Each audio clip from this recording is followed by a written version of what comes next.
Oke, assalamualaikum warahmatullahi wabarakatuh, Mas Rafael. Wih, Waalaikumsalam warahmatullahi wabarakatuh, Mas Adit. iya. Nah ini kan baru hari pahlawan ya. Di Surabaya ini kan hari pahlawan pasti hype-nya bagus banget. Kalau menurut Mas Rafael ya apa saya Ki? Karena ada COVID Hype-nya juga. Hari Pahlawan di Surabaya. Heeh. Ya ini apa emang nggak bisa lihat ini ya apa drama kolosal di Tugu Pahlawan. Oh iya itu sih. Terus. Tapi ya udahlah, kita bisa maknainya dengan zamannya masing-masing. Biasanya pakai baju pahlawan apa kamu, Fel? Itu biasanya pakai caping sama baju petani karena itu adalah Oh iya. pahlawan. Siap. Wah, kalau saya dari kecil pasti baju tentara, Mas. Beli murah di toko tuh biasanya. Oh iya. Yang kaos itu. Dan yang paling banyak di persewaan dan Tapi emang kerasa beda ya. keturunan militer. Oh enggak. Ya karena paling murah sih kaos militer apa? Kaos tentara kemo itu kan. Jadi ngerasa beda ya Mas ya. Dulu kalau hari pahlawan sekolah tuh paling heboh biasanya. Oh iya, sekolah itu heboh. Guru-guru lebih ingin apa, walaupun ada pelajaran tapi jam kos. Oh iya betul. Gurunya punya banyak alasan Iya sih. memperingati Hari Pahlawan dengan jam kos, bro. Biasanya lombanya apa aja dulu Vel di sekolah? Ya, dulu pernah lomba bakiak, terus apa normal apa apa sih yang pakai karung? Oh, Karung balap karung. balap karung. Ah. Kalau panjat pinang belum pernah. Yang pernah cuma ini apa? Kayak berlenggak-lenggok pakai baju pahlawan. Ah. Terus Itu doang. Caning, biasanya ada caning gak sih? Iya, caningan.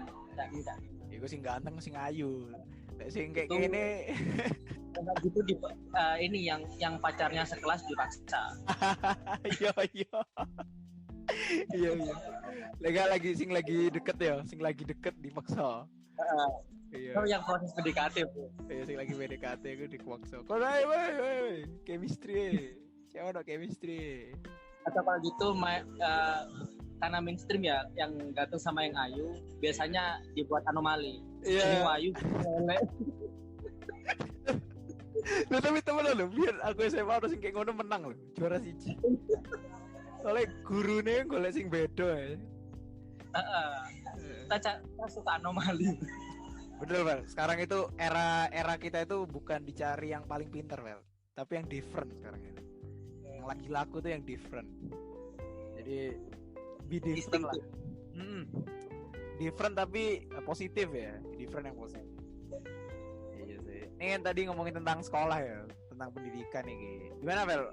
Tentang menurutmu anak-anak SMA zaman sekarang yang mungkin sering kamu temui lah, bagaimana menurutmu dengan bedanya dengan anak SMA di zamanmu ketika tahun 2012 ya, Rafael ya? Gimana? Apakah ada yang berbeda atau ada yang sama? Gimana? Apanya yang beda ya? Jaraknya baru 5 tahun ya. Kita lulus 2015.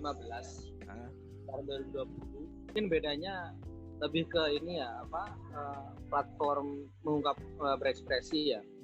Kalau misalnya dulu kita biasa pakai Twitter dan Line ya kan, ya, Instagram itu baru di akhir-akhir kelas 3 ya. Sekarang itu udah mulai banyak dan bisa menghasilkan juga ya. Betul. Dulu kan belum, kita jarang Instagram tuh buat cari duit. Berarti ada faktor mengungkapkan ekspresi gitu ya. Kalau misalnya dalam kan sekarang juga semua udah digital ya. Sekolah pun juga sekarang sekolah online. Terus kira-kira Mas Rafael ngelihat ada apa yang berbeda gitu dari perkembangannya selama ini di dampaknya kepada siswa gitu. Kalau aku ngeliatnya ini ya karena kita sering main-main ke gang-gang rumah ya, karena sekitar rumah ya gang-gang, terus balai RW, balai RT itu sekolah digital itu kayak ibarat apa ya?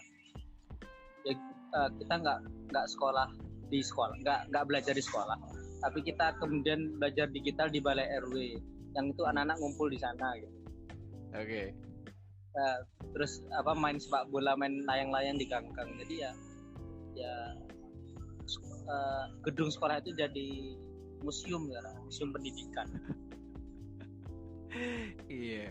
Apa menurut Rafael kita sudah siap gak sih Kan ini kan masih transisi ya, emang transisi pertama kali pasti kelihatan susah. Tapi kira-kira kedepannya siap gak sih kita kalau kayak gini terus? Kalau aku lihatnya karena sekolah itu tempat pendidikan ya, bukan sekedar tempat pengajaran.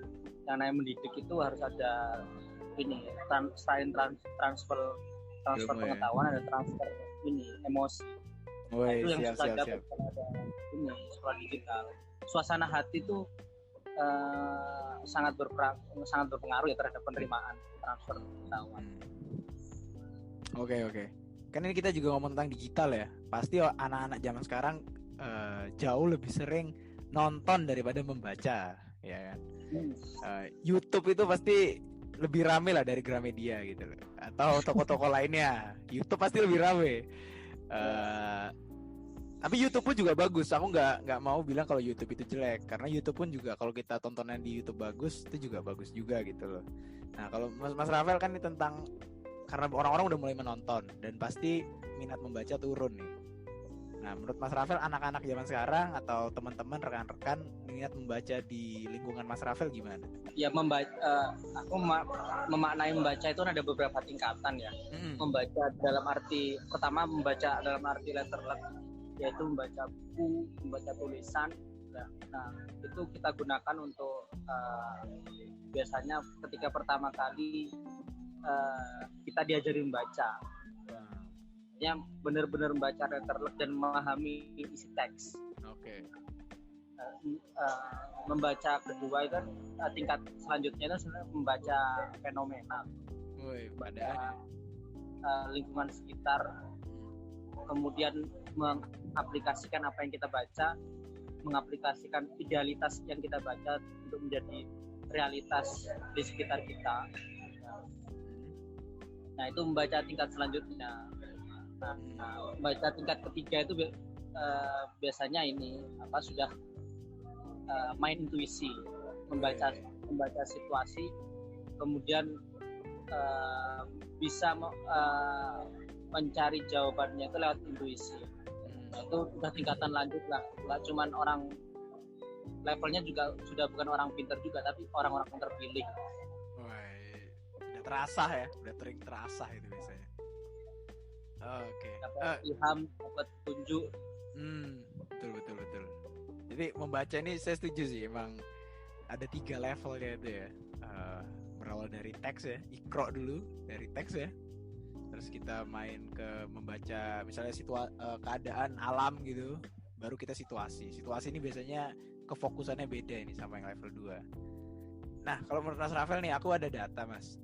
Di Indonesia nih ternyata minat membacanya itu dari 58 negara ya, yang disurvei.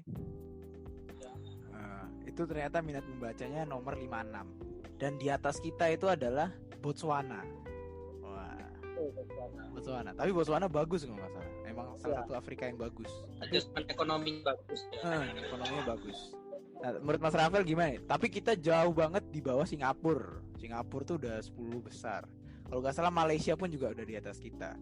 Nah, komentar Mas Rafael gimana nih tentang minat membaca di Indonesia ini? Ini kalau nggak tahu ya itu indikator yang dipakai apa ya. Cuman kalau diminta beradu baca meme dan pergibahan tuh kayaknya Indonesia. Baca meme maksudnya. Oke. Jadi nggak tahu itu indikatornya membaca apa dulu itu. Oke. Literatur sih Mas. Jadi sebenarnya survei ini tuh aku baca survei ini survei di sekolah, ngambil sampel di sekolah-sekolah di kota-kota dan ada pedesaan juga. Itu kayak dilakukan survei seminggu tuh berapa menit membaca buku. Sesederhana itu. Gak masalah kualitas, oke lah, komik lah inilah, tapi membacanya itu. Nah dan ternyata Indonesia cukup rendah gitu loh. Dan nomor 1 ya, dan nomor 2 itu Denmark. Negara-negara Skandinavia itu 10 besar semua. Kalau bisa dikatakan itu adalah orang sana itu kalau baca buku, aku bisa yang contoh eksaknya orang Finlandia itu bisa setahun itu bisa 60-70 buku. Banyak ya? Ya banyak sih itu.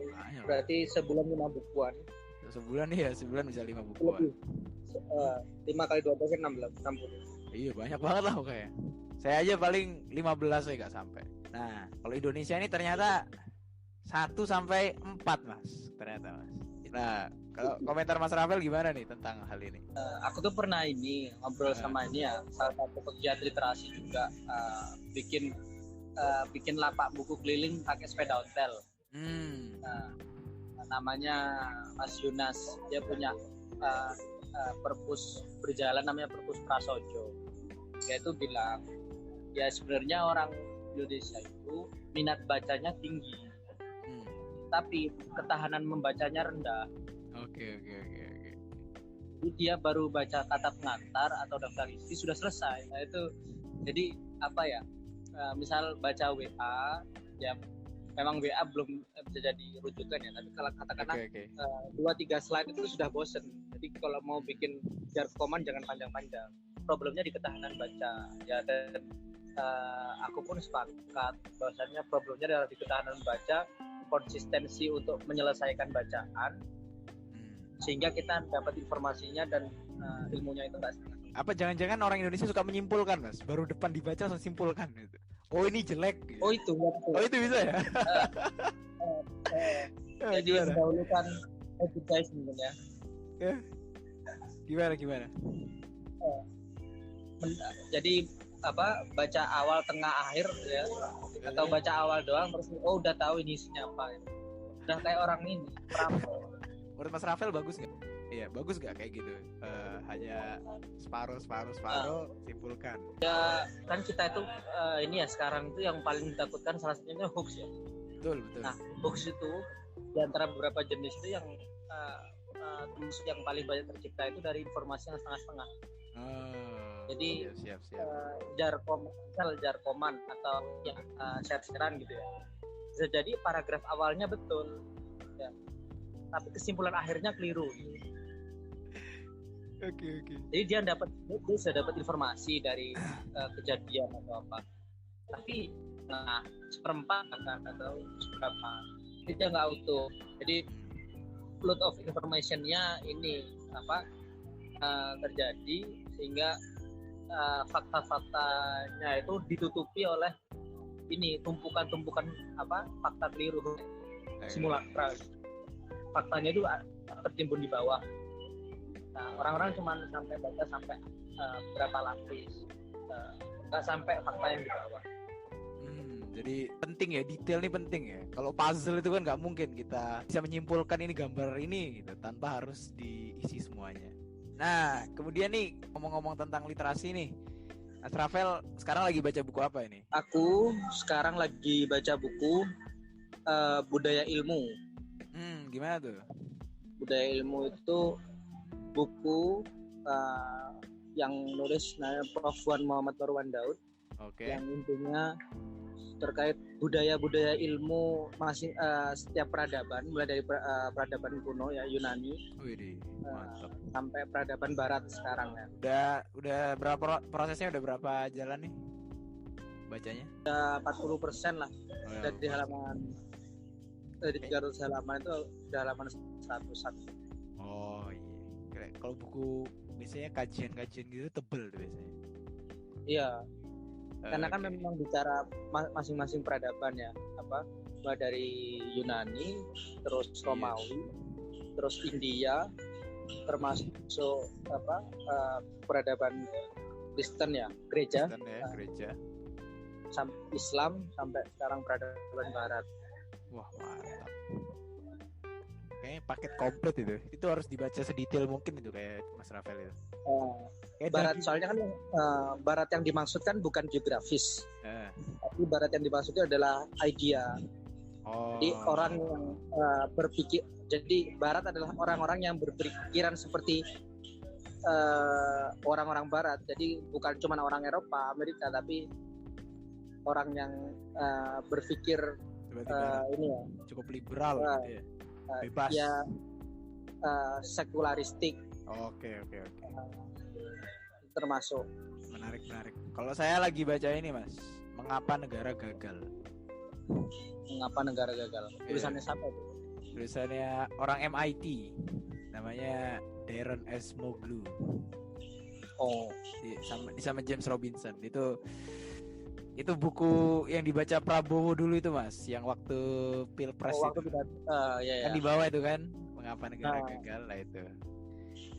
Itu ternyata salah satu buku yang menurut saya paling bagus yang pernah saya baca.